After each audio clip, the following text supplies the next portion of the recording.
आज हम लोग क्लास 10th का हमारा जो टॉपिक है कार्बन एंड इट्स कंपाउंड उसको कंटिन्यू करेंगे। तो आज हमने प्रीवियस क्लासेस में देखी थी, हमारे नॉमेनक्लेचर देखा था, हमने आईयूपीएसी देखा था, कार्बन की प्रॉपर्टीज़ देखी थी। आज हम लोग देखेंगे केमिकल प्रॉपर्टीज़ ऑफ कार्बन। उसमें हमारा फर्स्ट जो है हम लोग देखते हैं कार्बन का मतलब कंबशन देखते हैं। कंबशन क्या होता है? Burning of substance in the presence of oxygen. Oxygen की प्रेजेंस में सब्सटेंस का जलना to produce heat and light, वो होता है हमारा combustion. Most of the fuel we use are either carbon and its compound. जितने भी हम लोग फ्यूल्स वगैरह यूज करते हैं वो या तो सिर्फ कार्बन के बने हुए हैं या फिर उन कार्बन के ही कुछ कंपाउंड्स बने हुए हैं।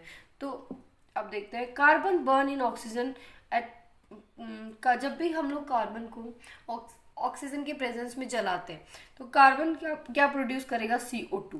क्या प्रोड्यूस करता है? CO2 along with the heat and light. उसके साथ हमें प्रोड्यूस होगी हीट एंड लाइट। जैसे कार्बन को बर्न करेंगे तो क्या बनेगा? CO2 plus heat and light. Methane. Methane हमारी क्या होती है? नेचुरल गैस, जो गोबर को काऊ डंग को जलाने के टाइम पे हमारी जो रिलीज होती है मीथेन, गोबर में हमारा मीथेन गैस होती है। मीथेन हमारी क्या होती है? नेचुरल गैस होती है। मीथेन को जब हम लोग ऑक्सीजन की प्रेजेंस में बर्न करते हैं तो CO2 प्रोड्यूस होता है, साथ में वाटर और हीट एंड लाइट भी। वैसे ही हम लोग अगर एथेनॉल को जलाते हैं किसकी प्रेजेंस में? ऑक्सीजन की प्रेजेंस में, तो क्या बनता है? CO2, साथ में कौन सी? CO2 H2O, heat and light. अगर हम लोगों को ये बोला जाए कि मतलब कि सिर्फ कार्बन, जैसे कम अभी बोला है कि कार्बन ही नहीं, सिर्फ उस pure form of carbon present नहीं है, जैसे कोल है, पेट्रोलियम है, तो इसमें अगर सिर्फ मैं बात करूँ सिर्फ कार्बन की तो वो तो नहीं है। प्योर फॉर्म ऑफ जैसे कोक हो गया, pure form of carbon Coke को बोल सकते हैं। लेकिन कोल है, जैसे कोल में भी क्या होता है? नाइट्रोजन।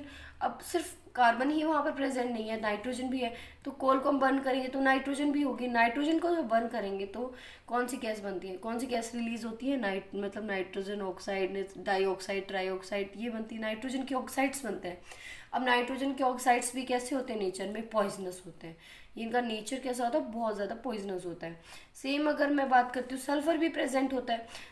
पर जो भी हमारे फ्यूल्स होते हैं उनमें सल्फर भी प्रेजेंट है। सल्फर भी सेम अगर ऑक्सीजन के प्रेजेंस में अगर उसको जलाते हैं तो CO2 SO2 प्रोड्यूस होता है। सल्फर सल्फर डाइऑक्साइड, इसका भी नेचर कैसा होता है? पॉइजनस। जैसे हमारी तीन गैसेस हो गई एनो, जैसे नाइट्रोजन ऑक्साइड्स हो गए, कार्बन ऑक्साइड्स हो गए, सल्फर ऑक्साइड हो गए, ये तीनों के नेचर कैसे होते हैं? पॉइजनस होते हैं। ये बहुत ज़्यादा पॉइजनस होती है नेचर में। जैसे अब बात करते हैं हम सेचूरेटेड। सेचूरेटेड कार्बन को जब हम लोग बर्न करते हैं तो वो जब भी बर्न होते हैं वो क्लीन जो फ्लेम है वो देते हैं। जबकि हम अनसेचूरेटेड कार्बन को जब बर्न करते हैं तो वो येलो फ्लेम देते हैं। मतलब जब उनको बर्न करते हैं तो येलो फ्लेम देते हैं। लेकिन उनके साथ साथ हमें क्या मिलती है? जैसे लॉट्स ऑफ ब्लैक स्मोक। कैसी आती है? वहाँ पर काली धुआं होती है, जो ब्लैक स्मोक प्रोड्यूस होती है। This result in a coated deposit on the metal surface.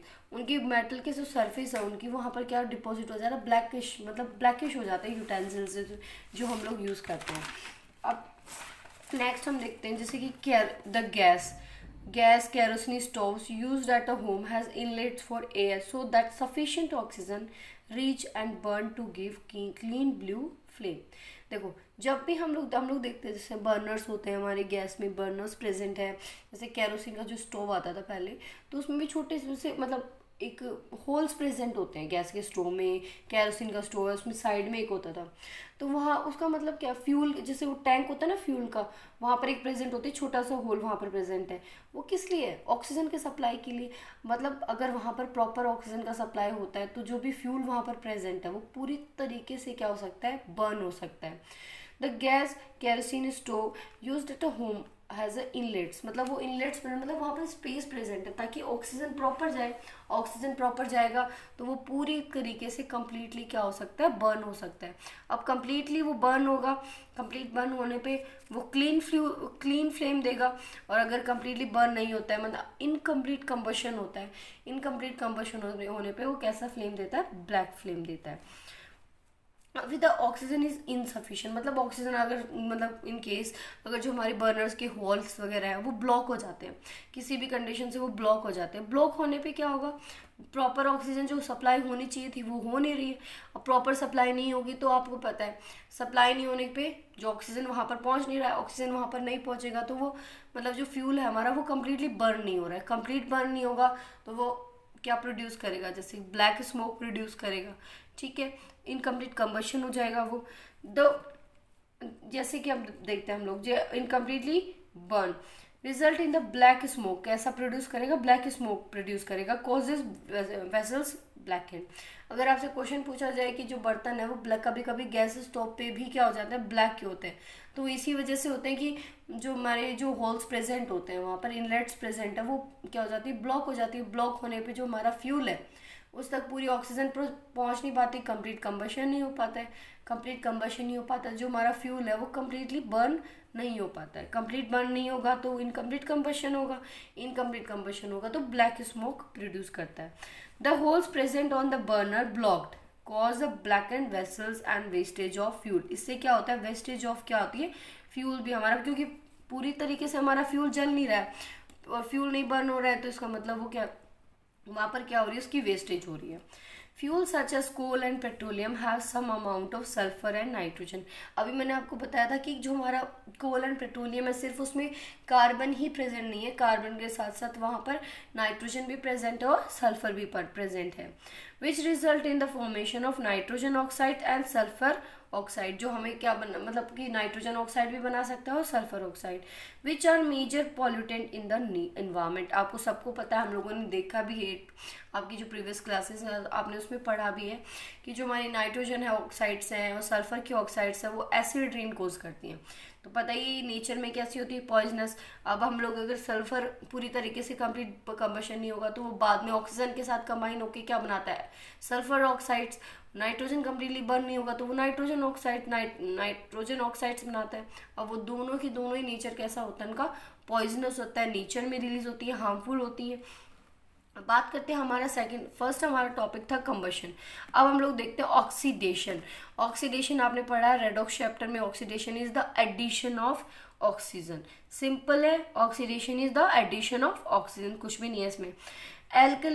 Alkaline potassium permanganate जैसे KMnO4, acidified potassium dichromate K2Cr2O7, ये दोनों क्या होते हैं, ऑक्सीडाइजिंग एजेंट, और ये स्ट्रॉन्ग ऑक्सीडाइजिंग एजेंट। आप बोल दोगे ऑक्सीडाइजिंग एजेंट क्या होता है, ऑक्सीडाइजिंग एजेंट्स वो होते हैं, एजेंट क्या होता है, एजेंट का काम होता है वो काम करवाना, तो ऑक्सीडाइजिंग मतलब वो एजेंट्स हैं जो क्या करवाते हैं, ऑक्सीडेशन, क्या करवाते हैं, इनका काम ही क्या है, बस ऑक्सीजन का क्या करवाना, एडिशन, इनका काम क्या है, ऑक्सीडेशन करवाना, मतलब KMnO4 K2Cr2O7, इनका काम ही क्या है, हम लोगों को ऑक्सीजन मतलब कि ऑक्सीजन का क्या करवाना, किसी भी कंपाउंड के अंदर ऑक्सीजन का करवाना addition. They convert alcohol to carboxylic acid. देखो सिंपल मैं बताती हूँ, जैसे हम लोग कोई भी कंपाउंड लेते हैं, जैसे मैंने ये लिया CH3, देखो डायरेक्ट तो कुछ नहीं होता है, जैसे कि अभी मैं बात करती हूँ CH2OH की, ये बॉन्ड नहीं है बस वैसे ही है, तो यहाँ पर आप देखो वैलेंसी यहाँ कार्बन की पूरी सेटिस्फाई है, यहाँ पर कोई भी वैलेंसी इनकम्प्लीट नहीं है। अब इसको अगर मैं एक ऑक्सीजन यहाँ पर ऐड कर देती हूँ, ठीक है, एक ऑक्सीजन अगर मैं ऐड कर देती हूँ तो ये देखो CH3 CH2, अब एडिशन देखो स्टेप बाय स्टेप होगा, पहले OH, ठीक है, यहाँ पर एक और OH मान लो आप, ठीक है, कभी भी OH एक साथ स्टेबल नहीं होते हैं, OH और OH एक साथ स्टेबल, अगर ये कार्बन पे दो OH प्रेजेंट है वो दोनों क्या होते हैं, अनस्टेबल, अनस्टेबल है तो मतलब यहाँ पर दो OH प्रेजेंट नहीं हो सकते, तो यहाँ पर आप देख सकते हो, यहाँ पर मैं एक वाटर का मॉलिक्यूल बाहर निकाल देती हूँ H2O, तो यहाँ पर एक वाटर का मॉलिक्यूल निकालने के बाद आप यहाँ देखो दो बॉन्ड तो प्रेजेंट और एक ऑक्सीजन प्रेजेंट, इसको आप कैसे लिख सकते हैं, इसको हम लोग कैसे लिख सकते हैं, इसको हम लिख सकते हैं CH3C डबल बॉन्ड OH, ये आप क्लियरली देख सकते हो कौन सा ग्रुप बन गया हमारा, एल्डिहाइड, कौन सा बन गया, एल्डिहाइड। अगर देखो पहले हमारा क्या था, अल्कोहल था, फिर अल्कोहल से मैंने क्या बना दिया, एल्डिहाइड। अब मुझे और ऑक्सीडेशन करवाना है, फर्दर ऑक्सीडेशन करवाना है। फर्दर ऑक्सीडेशन करवाती हूँ मैं, सेम वही OH ग्रुप ऐड होगा। अब यहाँ पर मैं ऑक्सीजन ऐड करवाती हूँ, तो यहाँ पर देखेंगे आप CH3 C double bond O और साथ में एक OH। तो यहाँ आप देख सकते हो OH सिंपली ऐड हो रहा है, ऑक्सीजन मतलब इसका ऑक्सीडेशन करवाया जब मैंने, तो क्या हो रहा है यहाँ पर हम लोग ऑक्सीडेशन करवाने के लिए मैंने यहाँ पर सिंपली आपके लिए लिखा है O2, लेकिन हम लोग यहाँ पर ऑक्सीडाइजिंग एजेंट का यूज़ करें, जैसे K2Cr2 हो गया, एल्कलाइन KMnO4 हो गया, या एसिडिफाइड K2Cr2O7 हो गया, साथ में हम इसको हीट करेंगे। तो यहाँ पर देखो अब ये क्या बन गया, एसिड। कौन सा, कार्बोक्सिलिक एसिड। अब बात आती है वीक ऑक्सीडाइजिंग एजेंट और स्ट्रॉन्ग ऑक्सीडाइजिंग एजेंट। अगर वीक ऑक्सीडाइजिंग एजेंट होता तो सिर्फ अल्कोहल को सिर्फ एल्डिहाइड तक ही पहुंचा पाता। अगर स्ट्रॉन्ग है तो उसको वो आगे भी और भी ज़्यादा उसका करवा सकता है, कार्बोक्सिलिक तक उसको पहुंचा सकता है। लेकिन अगर वीक होगा तो सिर्फ अल्कोहल से एल्डिहाइड तक ही उसका क्या करवा सकता है, ऑक्सीडेशन। और अगर स्ट्रॉन्ग है तो अल्कोहल से एल्डिहाइड भी कर देगा और एल्डिहाइड से कार्बोक्सिलिक एसिड तक भी क्या कर सकता है वो मतलब उसको आगे फर्दर ऑक्सीडेशन कर सकता है। अब बात आती है हमारी एडिशन रिएक्शन की।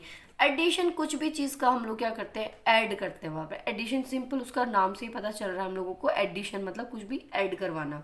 Addition of H2 to unsaturated hydrocarbon. अब हम किसका एडिशन करवा रहे हैं, हाइड्रोजन का। किसका एडिशन करवा रहे हैं, हाइड्रोजन। और किस पे करवा रहे हैं, अनसैचुरेटेड। अनसैचुरेटेड आपको पता है डबल बॉन्ड और ट्रिपल बॉन्ड को बोला गया है। इन the presence of catalyst. Catalyst क्या होता है, वो ये एजेंट्स होते हैं, क्या करते हैं, एजेंट्स। इनका काम क्या है, सिर्फ रिएक्शन की रेट को इंक्रीज करते हैं, ठीक है, बिना उसमें पार्टिसिपेट करे। बस वहाँ पर उनका काम होता है, बस वो काम करवाना और वहाँ से चुपचाप वहाँ से निकल जाना। तो कैटलिस्ट होते हैं लाइक जैसे कि पैलेडियम हो गया, PD, निकल और प्लेटिनम भी होता है। तो हम लोग क्या करेंगे, हाइड्रोजन का एडिशन करवाएंगे। इन यहाँ पर कैटलिस्ट का क्या यूज़ हो रहा है, प्लेटिनम, पैलेडियम और पैलेडियम निकल, ये 3 यूज होते हैं। यहाँ पर प्लेटिनम भी यूज होता है, ठीक है, टू गिव सैचुरेटेड हाइड्रोकार्बन, ताकि हमें क्या मिल सके, सैचुरेटेड हाइड्रोकार्बन मिल सके। यहाँ पर हम लोग देखते हैं कि हम लोगों ने अनसैचुरेटेड हाइड्रोकार्बन लिया, देखो आप डबल बॉन्ड प्रेजेंट है, ये R जो है यहाँ पर एल्काइल ग्रुप है हमारा। दोनों साइड में हम लोगों ने देखा कि क्या प्रेजेंट है, बीच में हमारा डबल बॉन्ड प्रेजेंट है। देखो ये बात आती है जैसे कि वेजिटेबल ऑयल से अगर मेरे को वेजिटेबल घी बनाना है तो वेजिटेबल ऑयल हो गया। ऑयल जैसे अब जैसे याद करने के लिए मैं बताऊँ आपको, तो आप ये याद रखना, बस थोड़ा सा ये उल्टा हो जाता है। जो अनसैचुरेटेड हम लोग ऐसे मानते हैं, मतलब मैं मेंटली ऐसे सोचूं कि अनसैचुरेटेड सही नहीं, लेकिन इसका उल्टा हो गया। अनसैचुरेटेड वेजिटेबल ऑयल होते हैं जो कि हमारे लिए क्या होते हैं, हेल्दी। क्या होते हैं, हेल्दी होते हैं। ऑयल वैसे आप प्रेफर करते हो, जैसे कि हम लोग रोज़ रोज़ तो घी में सब्जी नहीं बना सकते ना, अनहेल्दी होगा, तो ऑयल हम लोग ज़्यादा प्रेफर करते हैं। तो वो क्या होगा, हेल्दी होगा, चूजन फॉर कुकिंग, जो हम लोग खाने के लिए यूज़ करते हैं। बात आती है वेजिटेबल घी की। वेजिटेबल घी को ही हम लोग सुना आपने होगा, जैसे वनस्पति घी बोलते हैं, या डालडा इसलिए डालडा कोई घी नहीं है, बस डालडा एक कंपनी है, पर वो बोला ही जाता है उसको डालडा घी। जैसे अब ये वेजिटेबल ऑयल होता है, वैसे वो वेजिटेबल ऑयल होता है हमारा सैचुरेटेड। क्या होता है, सैचुरेटेड, लेकिन फिर भी आपको पता ही डालडा हमारे लिए सही नहीं है, हेल्दी नहीं है, तो वो अनहेल्दी होता है। क्यों, क्योंकि वो किससे बना हुआ है, एनिमल्स फैट से बना हुआ है। किससे बना हुआ है, एनिमल फैट से बना हुआ है। निकल कैटलिस्ट, जैसे आपको पता है मैंने जैसे कि यहाँ पर हाइड्रोजन का एडिशन हो रहा है, तो the process is also known as hydrogenation of vegetable oil. इस प्रोसेस को हम लोग हाइड्रोजिनेशन, हाइड्रोजन का एडिशन, यहाँ पर हाइड्रोजन क्या कर रहा है, ऐड हो रहा है, हाइड्रोजन का addition of vegetable oil. Vegetable oil में अनसैचुरेटेड था, इसमें जब मैंने हाइड्रोजन को क्या किया, ऐड किया, इस हाइड्रोजन को मैंने इसमें ऐड करवाया, तो क्या बन गया मेरे पास, वेजिटेबल घी। तो इस प्रोसेस को बोल सकते हैं हम लोग हाइड्रोजिनेशन ऑफ वेजिटेबल ऑयल। जब मैंने वेजिटेबल ऑयल में क्या ऐड करवाया, हाइड्रोजन, इसलिए इस प्रोसेस को बोलेंगे हाइड्रोजिनेशन ऑफ वेजिटेबल ऑयल। निकल और पैलेडियम लिया हमने कैटलिस्ट, आर रिड्यूसिंग एजेंट्स। ये क्या होते हैं, रिड्यूसिंग, जैसे K2Cr2 O7 था, KMnO4 था, वो क्या होता था, ऑक्सीडाइजिंग एजेंट। उनका काम क्या था, ऑक्सीजन ऐड करवाना। अब रिड्यूसिंग एजेंट, आपको भी पता है रिडक्शन क्या होता है, एडिशन ऑफ हाइड्रोजन। तो निकल का, प्लेटिनम का, पैलेडियम का, इनका काम क्या है, यहाँ पर किसका एडिशन करवाना, हाइड्रोजन का एडिशन करवाना। तो ये फंक्शन करेंगे अपने किसके एडिशन के लिए, निकल पैलेडियम प्लेटिनम पैलेडियम क्या करवाएंगे, are reducing agent. Reducing agent वो क्या करवाते हैं, हाइड्रोजन का एडिशन। क्या करवाएंगे, हाइड्रोजन का एडिशन। तो ये जो एजेंट्स होते हैं इनका फंक्शन क्या होता है, मतलब सिंपली क्या करवाना, एडिशन। अब हम बात करते हैं, हमारी दूसरी रिएक्शन आती है कार्बन की, वो होती है हमारी सब्स्टिट्यूशन। सब्स्टिट्यूट करना मतलब खुद किसी और की जगह पे आ जाना, मतलब वो क्या होता है, substitution. Replacing one group by the another group is called substitution reaction. Substitution reaction मतलब रिप्लेस करते हैं एक ग्रुप को दूसरे ग्रुप से। सैचुरेटेड हाइड्रोकार्बन आर अनरिएक्टिव और इनर्ट। मतलब सैचुरेटेड क्या होते हैं, एकदम खुश होते हैं लाइफ में, उनको कोई भी रिएक्शन, मतलब उनको कोई रिएक्शन नहीं करनी होती है, वो अनरिएक्टिव होते हैं और इनर्ट होते हैं नेचर में। But in the presence of sunlight chlorine is added one by replacing the hydrogen. हमने प्रीवियस पढ़ा भी था कि जो सैचुरेटेड होते हैं वो क्या होते हैं, स्टेबल होते हैं, मतलब उनकी जो रिएक्टिविटी होती है बहुत, मतलब होती नहीं है, ठीक है, इनर्ट होते हैं, अनरिएक्टिव होते हैं वो नेचर में। लेकिन सनलाइट के प्रेजेंस में हम लोग एक एक हाइड्रोजन को रिमूव करके उनके साथ क्लोरीन को हम लोग क्या कर सकते हैं, ऐड। लेकिन वो ऐसे नहीं कि हम लोग अगर 4 क्लोरीन एक साथ जोड़ना चाहे तो वैसा नहीं होगा, वो स्टेप बाय स्टेप होगा। जैसे अब मीथेन लेते हैं हम, मीथेन में पहले मैंने क्लोरीन को ऐड किया तो एक हाइड्रोजन हटा और एक क्लोरीन जुड़ गया, ठीक है, साथ में HCl हमारा रिलीज हो गया, जो H यहाँ से निकला और एक Cl यहाँ से निकला, दोनों मिलके क्या बना लेते हैं, HCl। सेकेंड स्टेप में भी सेम है, CH3 Cl, सेम बात है। हम लोगों ने अगर यहाँ पर क्या किया, यहाँ से एक क्लोरीन हमने यहाँ ऐड करवा दिया और साथ में एक हाइड्रोजन यहाँ से निकाल दिया, तो एक HCl और ये कंबाइन होके HCl बना लेंगे। सेम हम लोगों ने ये स्टेप्स क्या करी, रिपीट की, जिसमें क्या होता गया, एक हाइड्रोजन रिमूव होता गया और एक क्लोरीन ऐड होता गया, एक हाइड्रोजन रिमूव होता है, एक क्लोरीन ऐड होता है, तो क्लोरीन क्या हो गया लास्ट में, CCl4 बना लेता है। साथ में हमारे हर स्टेप पे हमारे साथ हमारी क्या रिलीज हो रहा है, HCl। ये हम लोगों ने पढ़ा है केमिकल प्रॉपर्टीज ऑफ कार्बन के बारे में। ये जितनी भी प्रॉपर्टीज थी केमिकल प्रॉपर्टीज ऑफ कार्बन का। Thank you.